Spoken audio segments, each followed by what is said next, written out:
السلام علیکم ورحمۃ اللہ وبرکاتہ۔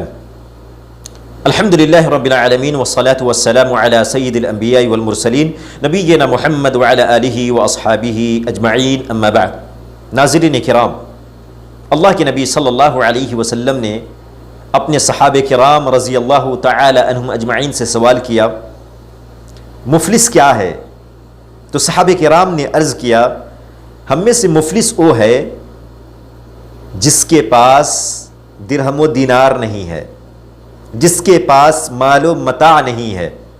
اللہ کے نبی صلی اللہ علیہ وسلم نے فرمایا، ایسا نہیں ہے، ہماری امت میں مفلس وہ شخص ہے جو قیامت کے دن روزہ، نماز اور زکوٰۃ کے ساتھ اس حال میں آئے گا کہ اس نے کسی کو گالی دی ہوگی، کسی پہ تہمت باندھی ہوگی، کسی کا مال کھایا ہوگا، کسی کا خون بہایا ہوگا اور کسی کو مارا ہوگا، پھر اسے سب کے سامنے بٹھایا جائے گا اور بدلے میں اس کی نیکیاں مظلوموں کو دے دی جائیں گی۔ پھر اگر اس کے ظلموں کا بدلہ پورا ہونے سے پہلے اس کی نیکیاں ختم ہو جائیں گی تو مظلوموں کے گناہ لے کر اس پر رکھ دیے جائیں گے اور اسے جہنم میں ڈال دیا جائے گا۔ میرے بھائیوں، اس حدیث سے کیا پتہ چلتا ہے؟ سب سے پہلی چیز حقوق العباد۔ آدمی نمازی ہے، زکوٰۃ ادا کرنے والا ہے، روزہ رکھنے والا ہے، لیکن حقوق العباد میں کمی کرنے کی وجہ سے اللہ سبحانہ و تعالی اسے جہنم میں داخل کرے گا۔ میرے بھائیوں، اگر کسی نے کسی پر ظلم کیا ہے تو اس سے معافی مانگ لے۔ اگر کسی نے کسی کا مال ہڑپا ہے تو اس مال کو واپس کر دے۔ اگر کسی نے کسی کا خون بہایا ہے تو اس دنیا کے اندر معافی تلافی کر لے اور اس دنیا کے اندر معاملات کو حل کر لے، ورنہ قیامت کے روز اللہ سبحانہ و تعالی ایسے شخص کو معاف نہیں کرے گا۔ توبہ کی کل 3 شرائط ہے، لیکن جب گناہ کا تعلق حقوق العباد سے ہو تو پھر 4 شرائط آ جاتی ہیں۔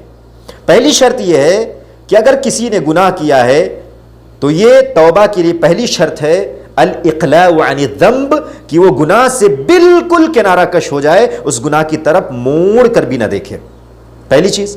دوسری چیز الندم علی المعاصی، معاصی پر انسان ندامت کا اظہار کرے، شرمندہ ہو، اللہ سبحانہ و تعالیٰ کے سامنے عرضی لگائے، اللہ سبحانہ و تعالیٰ میں اس گناہ پر نادم و شرمندہ ہوں، اس گناہ کو معاف کر دے۔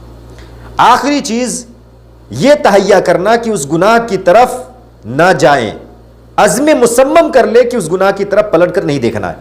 یہ تیسری شرط ہو گئی۔ آخری شرط جو حقوق العباد سے متعلق ہے، اگر کسی نے کسی کا حق دبایا ہے یا کسی نے کسی کا مال ہڑپا ہے یا کسی نے کسی پر ظلم کیا ہے تو ان تمام چیزوں سے وہ بری ہو جائے، ورنہ اس کی توبہ قبول نہیں ہوگی۔ میرے بھائیوں، یہ حقوق العباد بڑی خطرناکی کا باعث ہے اگر کسی نے اس کے اندر کمی کی ہے۔ اسی لیے میرے بھائیوں، اگر کسی نے کسی پر ظلم کیا ہے تو اس دنیا کے اندر تمام چیزوں سے بری ہو جائے۔ ایک حدیث میں اللہ کے نبی صلی اللہ علیہ وسلم کا فرمان ہے کہ جس نے کسی پر ظلم کیا ہے، قبل اس کے کہ درہم و دینار کام نہ آئے، اس دنیا کے اندر اسے صاف کر لے، معاملات کو صاف کر لے۔ اگر بھائیوں پر ظلم کیا ہے، تشدد کیا ہے، اس سے معافی مانگ لے، ورنہ اللہ سبحانہ و تعالی معاف نہیں کرے گا۔ اس لیے میرے بھائیوں، ان تمام چیزوں کو صاف کریں، ورنہ ہماری توبہ قبول نہیں ہوگی اگر حقوق العباد کے اندر کمی ہوگی۔ اللہ سبحانہ و تعالی ہم سب کو نیک عمل کرنے کی توفیق عطا فرمائے، آمین۔ وصلی اللہ علی نبینا محمد وعلی آلہ واصحابہ اجمعین، والسلام علیکم ورحمۃ اللہ وبرکاتہ۔